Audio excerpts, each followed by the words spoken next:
Berarti dulu pertama kali main itu zamannya main di post segala macam, main di dalam. Kalau center iya, dulu tuh gini, dulu tuh 3 point itu ya sama sekali. 3 point itu kan bukan suatu jadi senjata, bukan jadi ininya ya. Sekarang kan 3 point itu benar-benar jadi keharusan gitu ya. Semua pun harus melakukannya ya. Iya.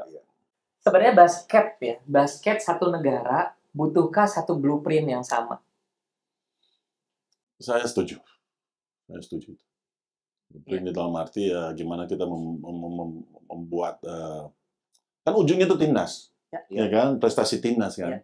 Ya, kalau kita ada blueprint itu dan kita buat dan kita semua daerah kita tahu gitu harus ngapain, itu akan lebih bagus dan lebih cepat gitu itunya. Tapi Coach Ito, jadi gini, di video kita beberapa minggu lalu, kita sempat ngobrol sama Denny Sumargo. Dan di situ ya kita ada 2 episode. Menarik nih, mesti dulu nih. Di episode yang sama istrinya kita ngobrol soal dia dengan keluarganya. Keluarga dan usaha dia. Akhirnya dia sendiri ya, karena enak lah kita sama anak basket, jadi ngobrol segala macam. Dan dia pernah cerita katanya, wah gila, gua dulu pernah berantem sama Coach Ito. Tapi dia di situ nanti Coach Ito bisa nonton videonya. Dia bilang gua akhirnya menyesal, gua minta maaf dan lain-lain. Bener kok, Coach, terjadi waktu itu waktu dia di SM ya.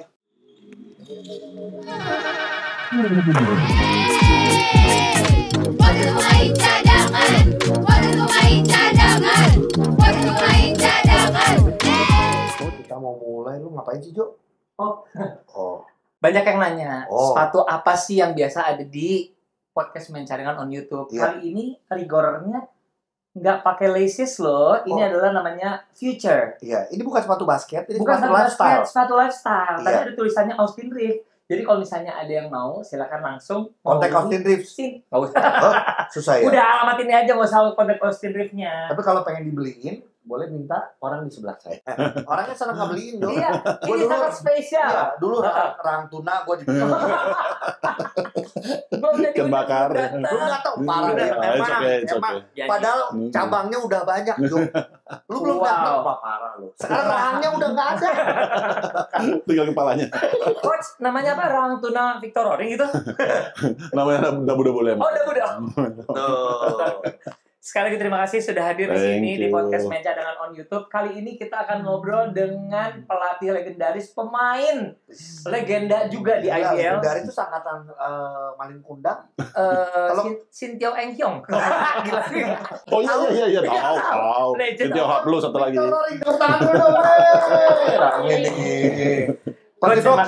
Kita sudah berepisode-episode dan sebenarnya udah berapa kali juga ya kita ulang, cuman karena kita kan kadang-kadang jadwal syutingnya tuh tergantung nih. Ujo kan sibuk, ya kan, jadi kita cek jadwal Ujo bisa baru kita cek gitu. Aman. Baru bisa. Saya tuh jadwal tentatifnya banyak.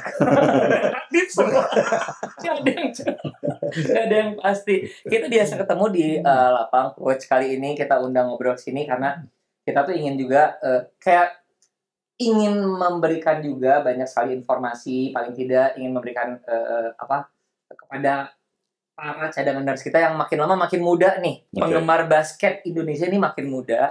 Ingin berkenalan dengan sosok yang satu ini. Nah, Victor Roring. Iya. Kalau zaman gua dulu cadanganers, Victor Roring ini adalah pemain atau big man andalan Indonesia dan andalan di setiap klub yang dia pernah bela. Iya. Klub mana aja, coach? Jadi pertama awal karir itu di Pelita Jaya. Iya. Terus ke Aspak. Oh, sempat ke Aspak, iya. Juara di Pelita Jaya, juara di Aspak juga. Terus sempat balik lagi ke Pelita Jaya. Terakhir main di Satria Muda. Juara juga? Juara semuanya.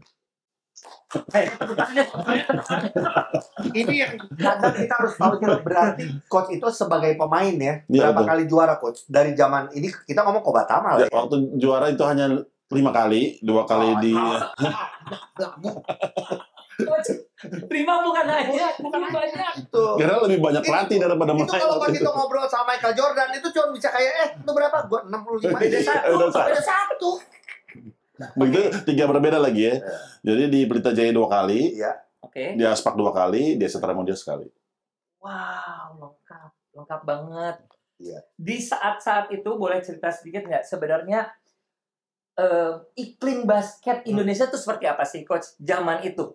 Itu Kobatama, terus akhirnya sempat ke IBL ya? Ya, sempat IBL. Sempat IBL nggak sih? Nggak, IBL-nya ngelatih. IBL ngelatih udah. Oh, oke. Ya. Gimana iklimnya? Zaman main di Coach. Kita tuh zaman dulu pernah main itu di Istora Senayan. Yang kapasitasnya itu kan belasan ribu ya. Iya. Ya kan final 99 tuh ya. 98 99 saya lupa ya.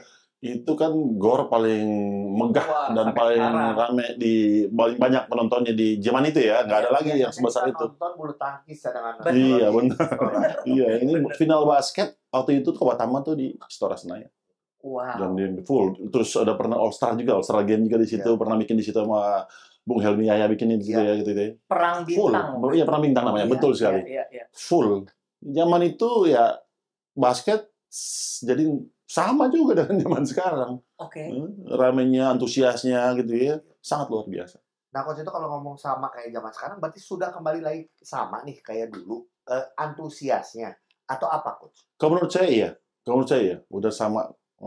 Mungkin juga sekarang mungkin lebih banyak kali ya, karena lebih banyak yang bermain basket pastinya kan, ya kan.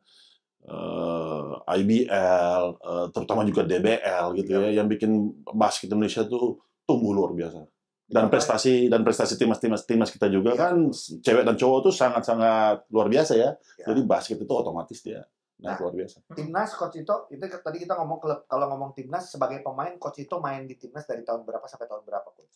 Saya main di timnas itu Berartinya karena back pain. Ya benar banget. Iya. Benar banget. Ini cadangan sebagai informasi aja behind the scene ya. Iya. Kita tuh sebenarnya tadinya mau syutingnya di situ, boleh disorot? Kita mau syuting di situ tuh tadinya nih, biarin ya. Iya. Cuman karena biasa Coach kita ini harus tegak. kan kalau orang tuh pengen cari duduk yang empuk. Kalau dia izinnya gini, boleh nggak cari kursinya yang keras? Tadinya pengen keras, terus gua kasih paku. Gitu dong. Coach, balik pertanyaannya nih, Coach. Di timnas itu. Timnas. Iya. Masuk timnas pertama kali itu tahun 90 kalau nggak salah ya. Ya, 90. Ini yang senior ya, kita ngomong kalau junior dari 88 udah masuk timnas tapi yang junior. Yang senior tuh tahun 90 saya udah masuk. Jadi saya masih umur 18 tahun. Saya waktu itu termasuk yang paling muda di timnas Indonesia. Cerita sedikit, Coach. Ada mungkin beberapa legend lain yang sempat satu tim di timnas waktu itu. Zaman saya itu Triannya Nadi Loka, terus AF Rinaldo, Muhammad Rifki. Inal itu salah satu yang muda juga masuk ke timnas ya. Iya. Terus Muhammad Rifki, terus itu jangan saya di bawah saya itu baru tuh si Budi Ali Budimansyah ya Romi Chandra itu di bawah saya itu. Big man-nya siapa aja, Coach? Waktu itu? Zaman itu ada Suko Daryono. Tapi dia main stretch forward kan. Jadi stretch forward. Dia shooternya bagus banget, bisa nembak dari luar. Masih ada Licutek. Papanya Vincent. Satu tim sama saya. Itu adalah lucu nih kalau yang nonton di anak-anak zaman now. Ini dari anaknya pernah diundang, dari bapaknya kita undang. Oh iya, harus. Jadi ini adalah sempat satu tim dengan papa mertua dari Fior. Ya, benar. Itu. Mainnya itu tuh zaman itu tuh. Nyoliwan juga ya, kakak adik yang legenda juga di basket Indonesia. Itu satu angkatan saya di situ. Akhirnya berapa tahun, Coach, berarti di timnas? Di timnas itu sampai 2001. Terakhir saya itu 2001. Jadi 10-11 tahun lah di timnas. Dan itu benar-benar berarti karena cedera. Ya bukan, ya udah nggak nyaman ya kan, udah suka sakit. Akhirnya bukan udah nggak nyaman jadi pemain ya? Masih nyaman waktu itu, enak banget jadi pemain, menang terus ya kan. Karena terakhir saya pensiun tuh Indonesia dapat medali perak pertama itu. Ya, 2001. 2001 SEA Games Kuala Lumpur. Oke, ngomongin prestasi Coach Ito di timnas ya. Ya. Coach Ito berarti merasakan sebagai pemain medali apa saja? Sebenarnya pernah medali emas, ngalahin Filipina, tapi di ajang Seabah namanya. Kita pernah Mas. Ini kita bukan ngomong SEA Games ya. Jadi ini jujur gue baru nggak. Kita pernah emas di Seabah tahun 97 itu ya. 96 kalau nggak salah. 96. Kita pernah emas mengalahkan Filipina. Filipina di Surabaya. Yes. Iya. Itu langsung di SCTV waktu itu. Saya langsung itu Live ya. live. Dengan pembawa acara Rena Tawas biasanya. Biasanya gitu. Iya.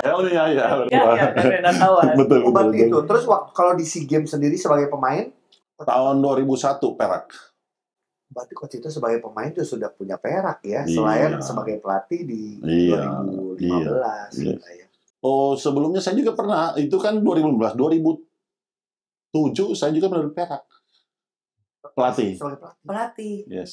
Oke, Di Thailand. Itu siapa ya Coach itu? Boleh nggak diingetin lagi sedikit aja? Wah, pemain-pemainnya, pemain-pemain Wahyu Widajati, Faisal Ahmad, Mario Wisang, Romini Gunawan, Iya. Yobel di Racon Nakashima, Thailand. Thailand. Masih ingat banget. Berarti dua perak Dua perak, sebagai pelatih, satu lagi dua perak sebagai pelatih, kan satu lagi di Singapura kemarin. satu perak Sebagai pemain. sebagai pemain. Satu emas di Siaba. Mas, Mas ya. Wow. Coach, sebenarnya ngobrol kan ini biasanya nggak banyak pemain yang berkesempatan bermain di junior, terus juga main di liga, kemudian masuk ke timnas, terus melanjutkan karirnya menjadi pelatih. Jadi emang gini, ada nggak sih perubahan cara bermain dari zaman dulu sama sekarang sebenarnya, Coach? Sebenarnya ya kan sudah jadi udah ngalamin semuanya tuh. Ada nggak, Coach? Pasti itu zaman dulu kan dengan zaman sekarang berbeda. Kita bisa lihat di NBA lah, zamannya Larry Bird, Magic Johnson, terus habis itu zamannya si Michael Jordan, terus Kobe Bryant, dan sekarang Stephen Curry gitu ya. Itu kan berubah itu kan, berubah sama. Saya zaman dulu belum begitu. Oke, Oh, LeBron juga. Ketahuan anak Kobe. Kayaknya dia LeBron haters. Yuk kita serang yuk. Ya gitu, kelewat. Kelewat. Ya maksudnya kalau itu kan NBA. Nah, Betul. di Indonesia sendiri paling tidak di liga atau enggak di Asia Tenggara. Ada perubahan yang sama juga nggak? Sama. Semua basket itu semua kan akan sama. Dia dari pusatnya di zonanya begitu, kita pasti kan ngekor, kita pasti ngikut. Oke. Sama, Berarti sama, dulu sama, pertama sama. kali main itu zamannya main di post segala macam, main di dalam. Kalau center Iya, pasti dulu di dalam. tuh gini, dulu tuh 3 point itu ya sama sekali. 3 point itu kan bukan suatu jadi senjata, bukan jadi ininya ya. Sekarang kan 3 point itu benar-benar jadi keharusan gitu ya. Semua pun harus Betul, melakukannya ya. iya. Betul. Dulu tuh shot clock juga dulu masih 30 menit, 30 detik. Dulu cuma amat ya. 30 menit orang istirahat dulu. Udah mau habis nih, baru bangun dia. Ada yang masak dulu. Iya. Sekarang 24 detik kan basket itu kan lebih cepat kan sekarang kan. Dan berarti ini lebih entertaining kan sebenarnya. Iya. Dan scoring harusnya lebih banyak lagi karena posisinya lebih banyak. Nah itu jadi berbeda. Beda ini zaman beda. Oke. Coach Ito, ini pertanyaan adalah gini, apakah semua pemain bisa menjadi pelatih? Karena buat saya Coach Ito adalah salah satu yang saya respect gitu. Betul. Sebagai pemain, juga sebagai pelatih gitu ya. Ya. Dan kita sering berdiskusi soal Betul, basket. betul. Iya. Apakah setiap pemain bisa menjadi seorang pelatih atau setiap pemain bagus akan menjadi pelatih yang bagus? Pelatih itu maaf dipotong. Coach itu kebetulan pemainnya bagus, jadi pemain Iya. bagus, jadi pelatih bagus. Iya. betul. Jadi gini menurut saya nih ya, semua orang tuh punya jalan hidupnya masing-masing. Semua orang punya talentanya masing-masing gitu. Nah, talenta itu tuh bawaan gitu kan. Talenta itu. Terus kalau dia tajemin, dia berprestasilah dia kan. Kalau bilang ngomong semua pemain basket bisa jadi pelatih, harusnya bisa. Karena dia tahu ngerti mainnya kan, dia tahu aturannya, dia tahu segala macam bisa. Cuma apakah dia bisa jadi pelatih yang bagus apa enggak? Kan gitu kan. Dia harus berbakat. Terus kemudian dan dia harus ada passion-nya juga. Selain berbakat, dan dia harus berbakat dalam arti knowledge ya. Ininya ya. Nah, kita ngomongin IQ basket. IQ basket ya. Banyak. Jangan. Banyak yang ini tersinggung. Katanya kita udah sama. Iya. Terus abis itu kan dia harus ada passion-nya kan, dia harus niat untuk belajar, mencari tahu segala macam kan. Ya, dengan pengertian bahwa akhirnya tidak semua pemain bagus punya niat atau punya bakat untuk melanjutkan ilmunya gitu ya. Betul. Bagaikan misalnya Augie jago matematik, tapi dia nggak bisa ngajarnya, tapi dia jago aja seperti itu ya. Betul. Persis. Contoh yang salah semua tuh. Iya. Satu matematika aja. Salah. Bener juga. Contoh gue bener ya coach ya. Sama juga misalnya Ujo bisa jago nyanyi gitu kan. Kan nyanyi dong, Project P kan nyanyi kan. Apakah jadi guru musik gitu? Enggak. Sama persis. Bener. Bener juga kan. Gue gak bayangin si Jo lu jadi guru musik. Berantakan itu. Gak bisa lah pasti. Yang nyanyi dong juga.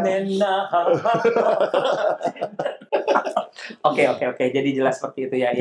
Tapi memang akhirnya gini coach, kenapa juga pertanyaannya Ogi seperti itu? Kita melihat bahwa dalam perkembangannya sekarang banyak sekali, kan udah sangat berkembang ya. Minat terhadap basket juga makin massal, terus juga kebutuhan terhadap pelatih atau trainer juga makin banyak. Betul. Sehingga kita lebih banyak melihat pemain-pemain yang zaman sekarang yang ketika sudah tidak bermain menjadi pelatih gitu loh. Atau bahkan masih sambil main sambil melatih gitu. Kalau zaman dulu kayaknya hampir tidak ada tuh. Yang saya yang istilahnya tuh memulainya loh. Zaman dulu saya udah lakuin itu. Jadi saya waktu saya main, waktu itu saya udah ngelatih juga di tahun 96. Nanti sekolah.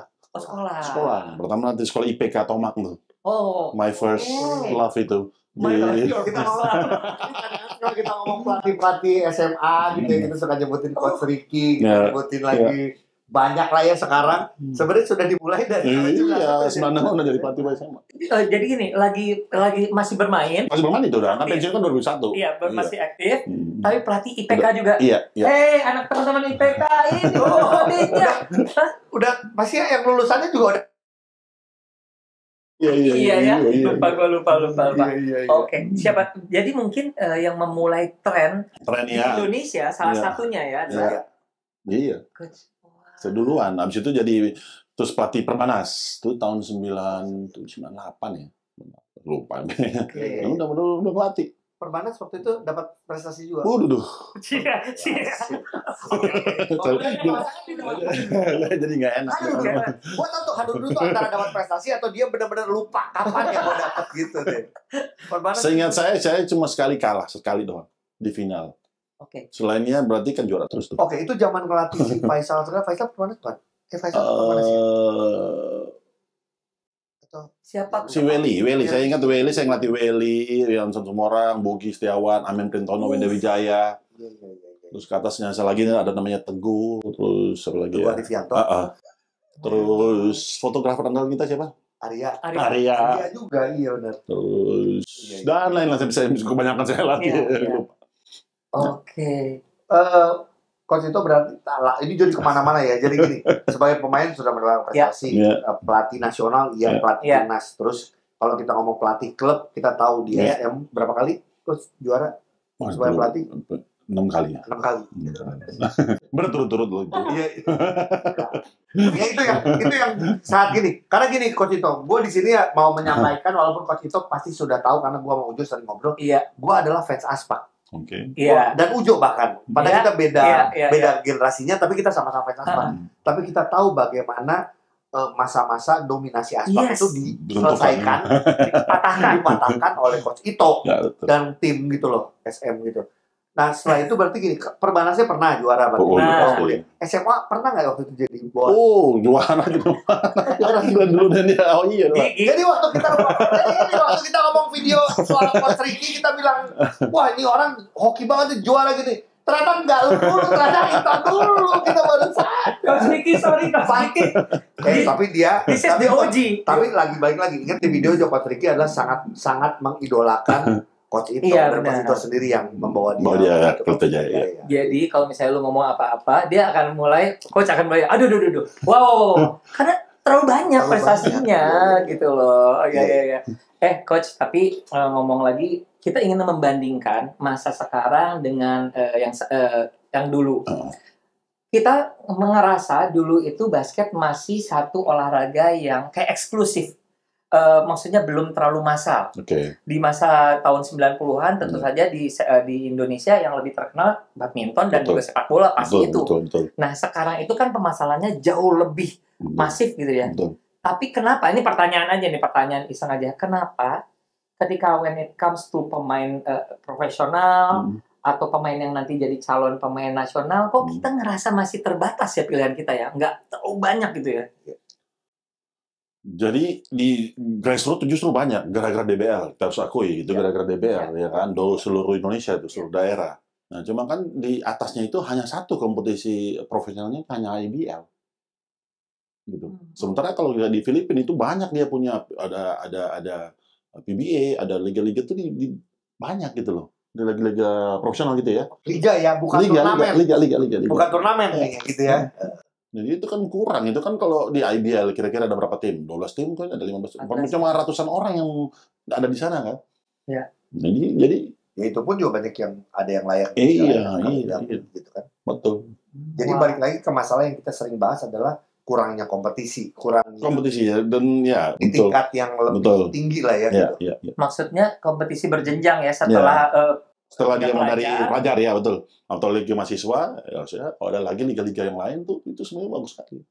Dan kita sudah dengar dari Mas Azrul. Ya, beliau bikin ngadain itu. Adanya si liga itulah. Semoga dengan mudah-mudahan lebih bisa kita menyaring siapa saja pemain-pemain yang emang sudah siap dan lebih pantas ada di IBL. Betul. Seperti itu ya. Ya. Nah, coach itu kan pegang ROR nih.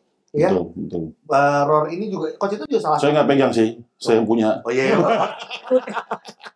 Sorry, itu salah terus dari tadi. Enggak, sebenarnya dia ngomong bukan saya punya. Saya yang gaji pelatih ROR itu. Sorry, dia langsung diam.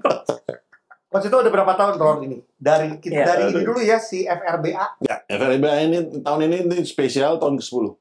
FRBA ini tahun ke-10. Jadi kita udah 10 tahun. Iya. Gue bilang roaring basketball lah ya. Saya mulai itu 10 tahun yang lalu di Serpong, BSD. Sekarang udah tumbuh tahun 2020, sebelum Covid persis. Saya tuh buat ROR. Iya. Klub KU Kelapa Umur itu kan. Oke. Sekarang sudah ada berapa pelatih yang ada di ROR? Udah banyak ya. Banyak. Jadi gini. Lu dari tadi dapetnya, aduh. Jadi saya punya akademi, Roaring Basketball Academy ada di BSD, ada juga di Jakarta, dan ada juga di Manado. Ada 3. ROR ada di Jakarta dan ada di Manado. Sudah hitung totalnya itu ada sekitar 800 orang member lah, gabung ya. Kalau ROR sendiri di Jakarta tuh udah 200-an, di Manado sekitar 100-an. Nah, coach melatih si pemain-pemain muda ini, apalagi coach sudah ngeliat timnas kita. Kita pernah melihat juga timnas kita mendapatkan medali emas. Kita sudah coach itu juga di Pelita Jaya melihat bagaimana kualitas liga kita dan klub-klub yang ada sekarang. Apa yang dilakukan coach itu nih bersama dengan teman-teman yang lain, seperti sekolah basket dimanapun, untuk si anak kecil ini ya, si grassroots. Iya, itu justru itu kan memang kenapa saya bikin ini, ya itu memang tujuannya kan membuat bibit-bibit basket itu yang nanti akan jadi pemain nasional, kan jadi pemain IBL, jadi pemain nasional. Ya, mudah-mudahan kan kita yang merintisnya mereka, karirnya mereka dari awal kan. Ya, itu perlu dilatih apa coach yang semua. Kita nggak bisa bilang semuanya. Betul. Semuanya. Basic kita kurang. Ini gini. Zaman dulu ya, Ogi mungkin Ujo juga main basket. Kebanyakan kita main basket itu kita nemu sendiri loh. Iya. Cara syuting kita, cara dribble kita hanya disuruh cuma dribble aja, tapi tekniknya gimana, pegang bolanya gimana, terus ininya gimana tuh. Terus sekarang itu kan dengan teknologi, dengan media, sosial media ya, dan informasi yang gampang sekali. Semua pelatih dan semua juga anak-anak tuh bisa belajar langsung di situ. Jadi sekarang tekniknya itu lebih bagus lagi. Kalau kamu lihat sekarang umur anak-anak saya umur 8 tahun, 10 tahun, jago sekali. Jago bener. Kita mau lihat dia, saya lebih senang lihat mereka loh, beneran. Sumpah, kalau mereka lagi latihan, lagi main, dibandingin dengan pemain IBL, beneran. Beneran. Beneran. Itu mereka so skill banget. Cuman bedanya adalah si kecil ini belum punya pengalaman banyak, jadi masalah decision dan lain-lain, gitu ya. Lebih berkembang lah ya. Kalau ngomong skill luar biasa. Dengan melihat basic anak-anak sekarang yang jauh lebih bagus, dan saya juga setuju, sering ngelihat, Coach Ito yakin buat kedepannya pemain-pemain profesional kita, liga kita, timnas kita akan bisa lebih baik. Yes. Tidak perlu lagi timnas kita kumpulin lagi untuk belajar lagi dribble. Enggak itu. No. Dribble itu dia akan sepanjang masa dia latihan terus. Iya. Sepanjang masa itu. Sampai sekarang pun Stephen Curry kalau sebelum pre-game ini kan dia pasti dia dribble loh. Dia dribble sudah menjadi ritual. Iya. Karena itu harus dilatih terus. Itu harus dijaga terus itunya. Coach itu ngelihat IBL sekarang pemain lokal, saya nggak mau ngomongin pemain asing. Berapa persen yang menurut Coach itu emang layak ada di liga profesional dan tidak? Ya semuanya udah di situ, jadi udah harus layak lah ya. Cuman memang memang banyak dilayakkan. Memang masih banyak juga ketimpangan dalam arti lebih banyak tuh program fisiknya juga termasuk ya.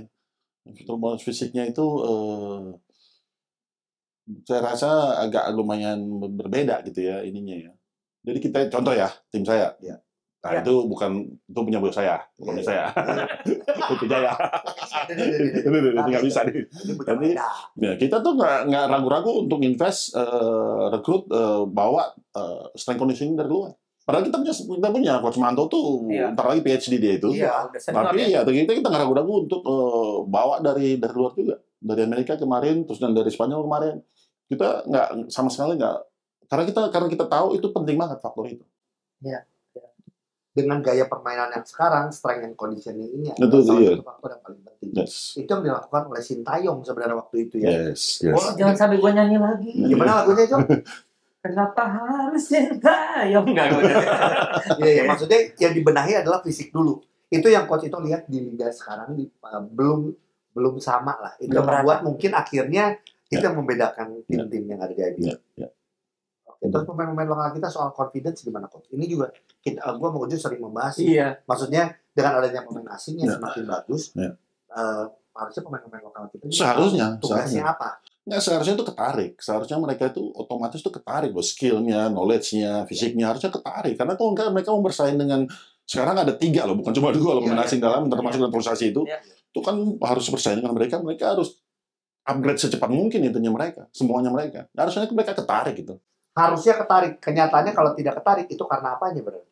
Itu tadi saya nggak bisa bilang itu ya karena di tim-timnya masing-masing punya programnya sendiri kan. Kalau misalnya mereka itu saya bilang tadi mereka invest di situ, seharusnya itu bisa naik dan bisa cepat juga itu. Kata-kata harusnya tadi itu berarti menyatakan bahwa masih banyak yang belum ketarik ke mendapatkan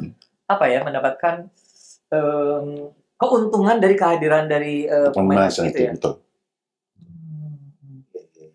Nah, coach ini ingin ngomong masalah yang KU. Tadi Ogi udah. Gue tanya sebentar nih. Ini agak dingin sih, agak dingin di sini nih. Ya, sengaja kita taruh AC-nya di atas ini ya. Sebenarnya makin lama nih makin turun. Dingin banget lagi sih salju sih. Ya waktu itu sih sempat sorry. Ini ada satu pertanyaan, tapi ini pernah jadi pembahasan juga aku sama Ogi secara general doang. Ngelihat anak-anak sekarang memang KU jago-jago, basic, dribble kanan kiri, tapi ekstra euro dan segala macam. Tapi gini coach, ada yang bilang juga, ini ada beberapa pernyataan bahwa anak-anak sekarang itu terlalu ingin doing it all. Apakah benar? Jadi gini, dribble juga ingin dribble, shoot juga, juga. Kalau dulu kan kita sering melihat ada pemain-pemain yang spesialisasinya emang shooter, spesialisasinya adalah point guard, spesialisasinya adalah karena game itu sendiri. Sekarang game itu sendiri, game yang changing ini loh. Semuanya harus bisa main di semua posisi. Zaman sekarang. Zaman dulu kan nggak seperti itu. Memang itu ya permintaan zaman. Game yes, betul. Tapi kalau coach itu setuju nggak? Karena kalau saya justru makanya ini kalau saya sama ngobrol sama beberapa orang, mendingan kita jago apa? Contoh shooter ya. Kayak kalau saya main ini saya cuma shoot. Karena dribble saya jelek gitu. Udah saya masterin aja di shoot. Jadi jago aja di shoot. Itu kalau dia udah mulai istilahnya dewasa gitu ya. 16-18 tahun lah. Tapi kalau dia masih kecil, harusnya dia bisa di semua posisi dia Berarti kita ngomong kalau menuju ke makin dewasa, apalagi menuju ke IBL, ya boleh di spesifikasi, yes. Gitu kan. Ya, maksudnya dengan ininya banget, dengan basic yang sudah sama-sama di bawah waktu dia maka di bawah ya. Walaupun dia jago shoot, paling tidak karena dari kecil dribblenya sudah benar, ya akhirnya ke atas juga bukan ngaco. Bukan ngaco juga. Jadi contoh gini, paling gampang ini. Sekarang Nikola Jokic. Jokic, kita ngomong Jokic the best player. Aja dong, pas kan. Contohnya langsung. Aduh, memang satu hati kita ya. Coba lihat cara dia bermain. Dia main di luar, dia main di dalam, dia main di high post, di low post, di 3-point area. Semua area dia bisa bermain. Dia big man bilangnya, dia posisi center bilangnya kan. Zaman dulu traditional center main di low post. Udah selesai. Atau enggak di high post. Sekarang dia sampai di atas. Main di low post. Dia main pick and roll, dia dulu big man yang screen. Sekarang dia di screen. Dia di screen. Coba lihat changingnya game basket gitu kan. Memang itu sedang trennya sudah menuju ke sana. Ya. Tapi karena basic dia sudah benar. Benar, iya. Jadi dia bisa main semua all round jadinya. Gitu mainnya.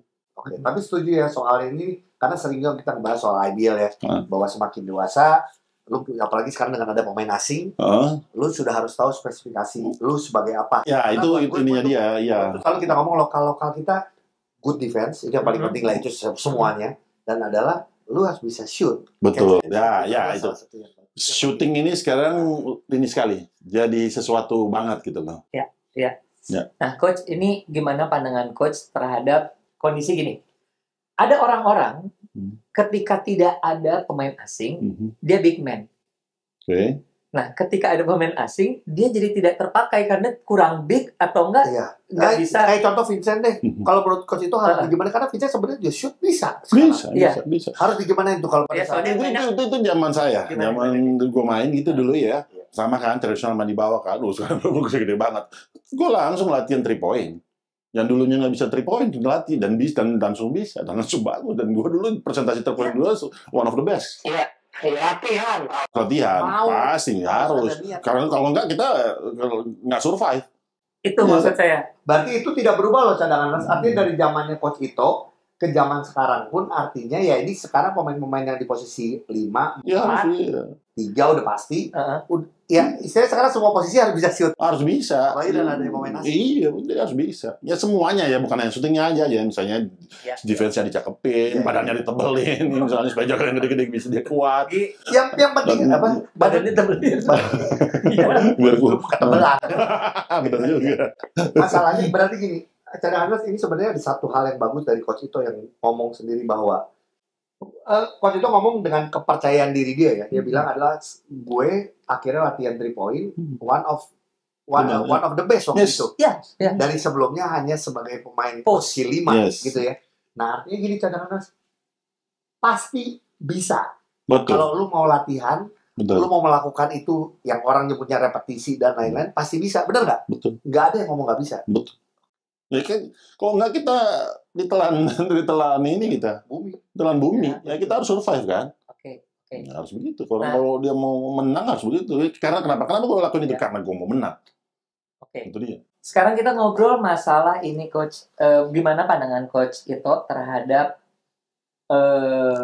program naturalisasi? Karena biar bagaimanapun setiap negara sekarang punya keleluasaan paling tidak punya satu pemain naturalisasi.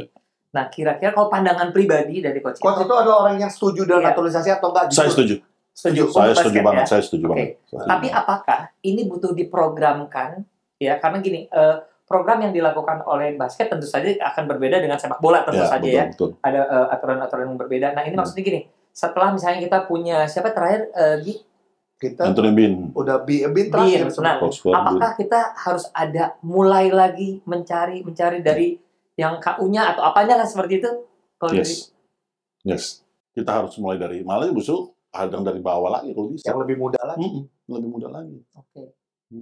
Dan itu kan dunia ini kan harusnya itu udah borderless gitu ceritanya gitu ya. Semua tidak ada batas ya kan. Orang dari sana hidup di sini, kita juga hidup di sana. Itu kan sebenarnya udah sama lah kira-kira gitu kan. Ya, kalau misalnya kita dapat untuk kita ngomong tentang olahraga ya, spesifik basket gitu ya.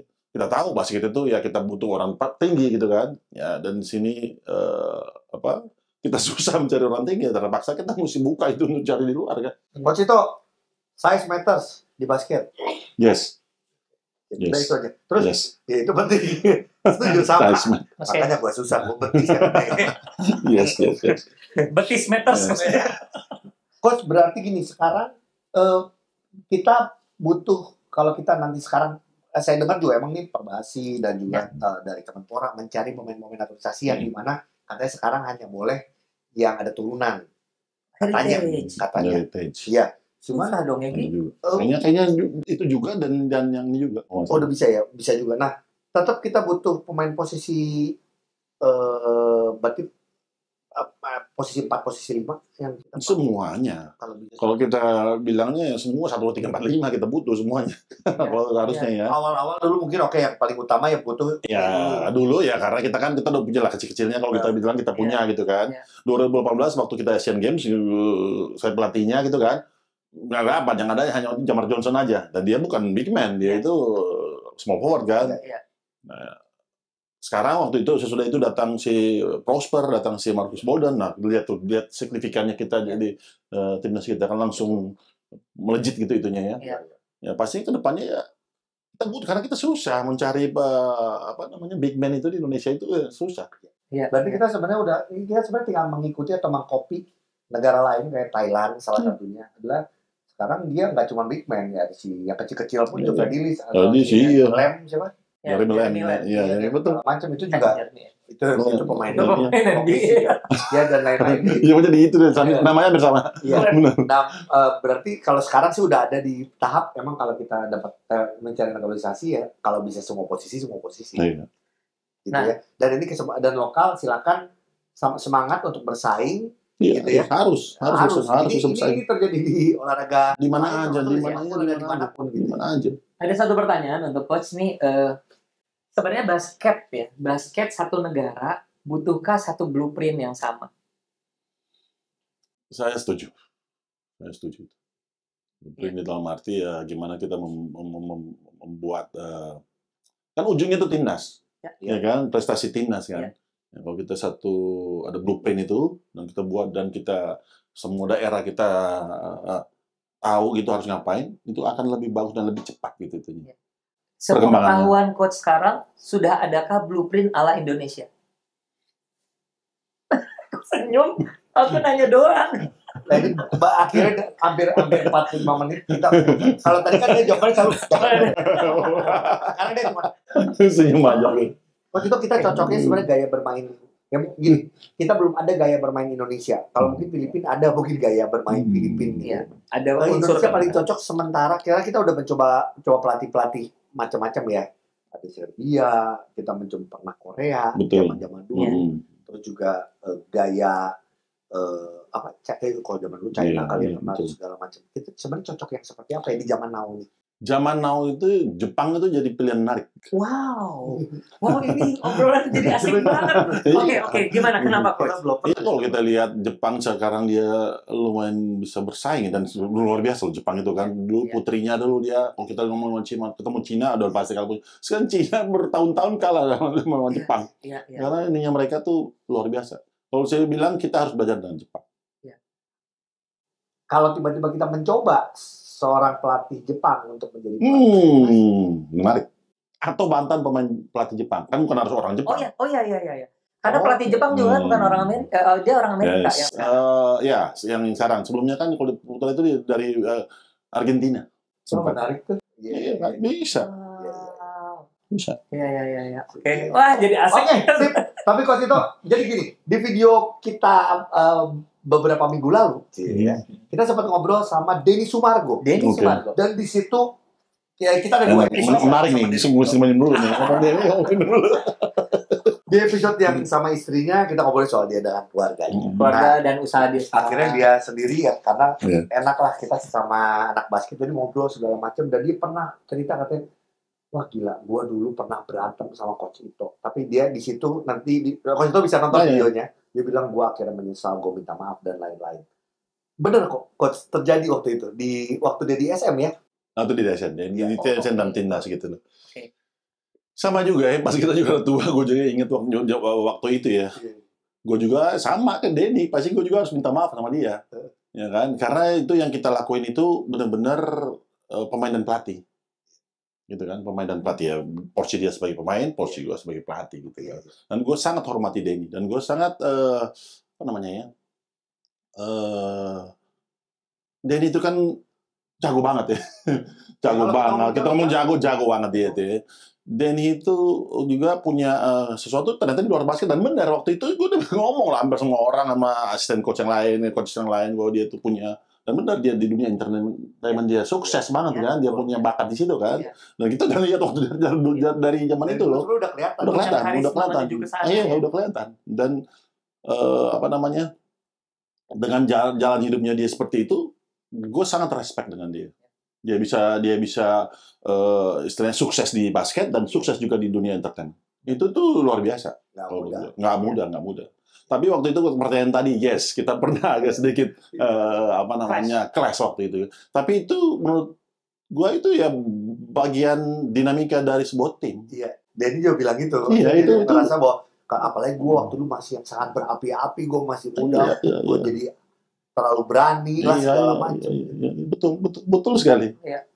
Tapi Coach itu tahu nggak? Sebenarnya dia sampai sempat kalau kalimat dia ya, saya pernah dengar nggak nanti Coach itu nonton. Dia selalu bilang, gua bunuh Coach itu. Zaman itu. Iya, tapi. Dari gini. Oh ya. Maksudnya sempat kita mau pukul-pukulan mungkin juga bisa. Ya dia juga orangnya ekspresif, orangnya ini ya gue juga ya begitu tahu gue juga sama gitu ya. Iya. Tapi di titik itu gue rasa gue melakukan pekerjaan gue. Yes, betul. Iya kan? Sampaikan juga. Iya kan? Gue harus ngelakuin itu.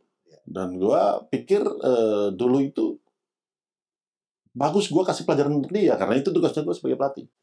Maaf banget, gue jadi kepo. Apa yang lu minta waktu itu? Yang kira-kira akhirnya membuat percikan gitu. Apa yang waktu itu lu minta dari Denny Sumardi? Enaknya ada Denny sih sebenarnya. Denny.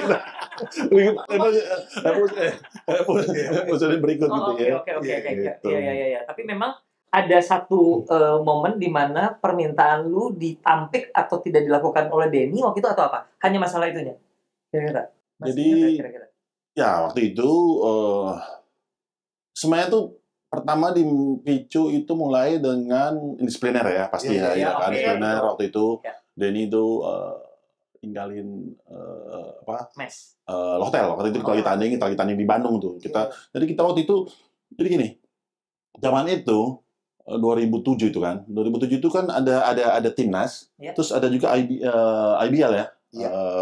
Kompetisi kan, dan itu sangat padat gitu loh. Jadi kita waktu itu timnas balik ke klub, timnas balik ke klub. Jadi itu ini yang susah gitu loh. Mengatur itu sangat susah. Nah, terus kebanyakan pemain ESM waktu itu, Denny main di ESM juga. Banyak sekali di timnas. Jadi dan gue juga di timnas kan. Jadi ada di timnas terus di ESM. Jadi ambil setengah di timnas, terus setengah di ESM. Itu kan mengatur latihannya kan setengah mati. Tapi dalam saat bersamaan kita tuh harus tanding di timnas, tanding di IBL. Nah itu waktu itu ada itu kan timnas itu kan untuk SEA Games ya, untuk SEA Games yang tadi gue bilang itu yang di Thailand itu. Nah itu ada namanya pertandingan di Sister City kalau nggak salah, Sister City itu di Kelapa Gading.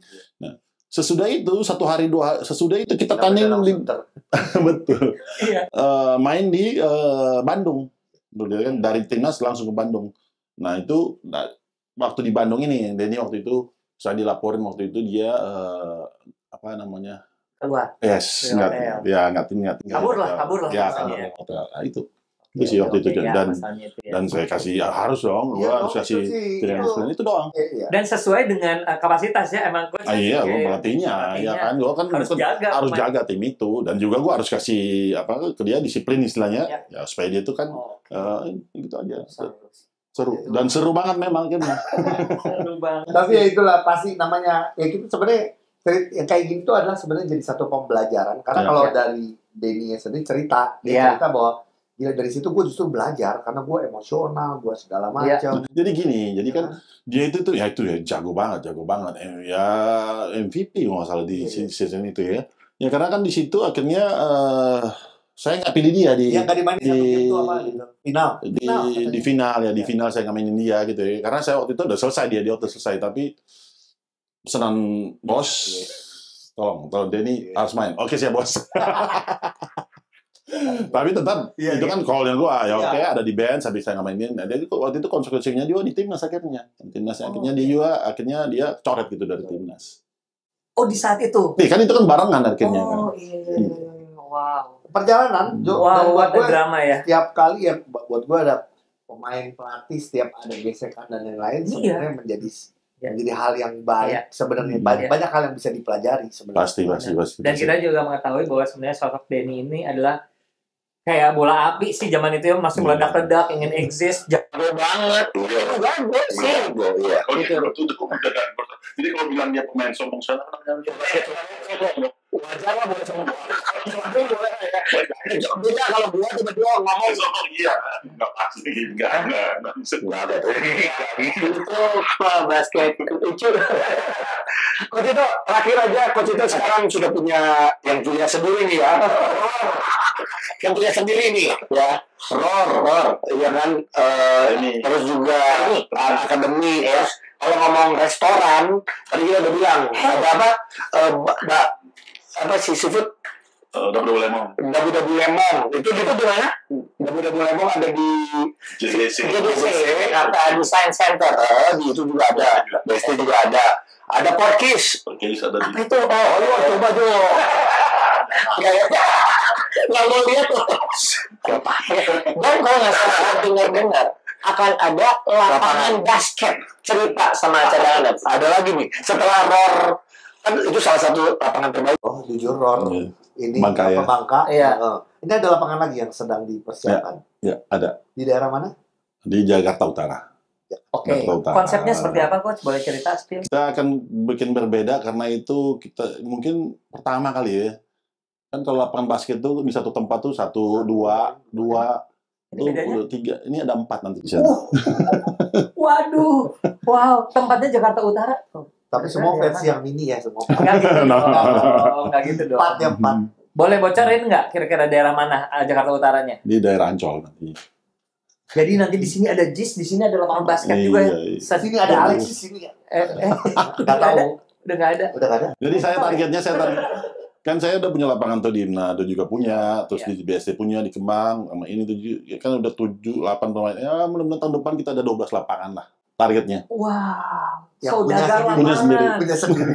Victor Roring, saudagar lapangan basket. Karena saya punya timnya kan, saya nggak ada lapangan, susah Semakin ngejar lapangan. banyak lapangan semakin banyak Bagus, kita basket, iya, semakin orang iya. belajar basket dengan benar ya. Betul, Mudah-mudahan betul. Supaya nanti juga Betul. basket Indonesia ini semakin maju. Iya. Coach Ito, terima kasih banyak, kita kasih hadiah dulu buat Ada oleh-oleh. oleh-oleh aja Waduh. ini. Oh, ini Ini oleh-oleh terus sih.